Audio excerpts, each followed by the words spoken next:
Ano nakikita nyo mga kababayan? 49% ng mga Pilipino ang mayroong tiwala. Oo, may tiwala guys. 51% ang wala. Ilan yung undecided? Yung undecided is nasa 41%. Ibig sabihin mga kababayan, kung 41% ng Pilipino ay hindi sigurado kung pagkakatiwalaan ka o hindi, ibig sabihin ba may tiwala sila sa'yo?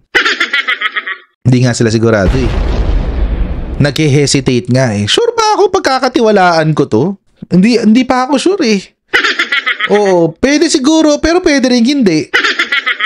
Kami po sa HR, kapag kami nagsurvey, pag meron yung mga 3, yung mga middle lang, yung mga gitna, undecided, sinasama namin yun sa no. Kasi ibig sabihin, 50% lang. 50% is not 100%.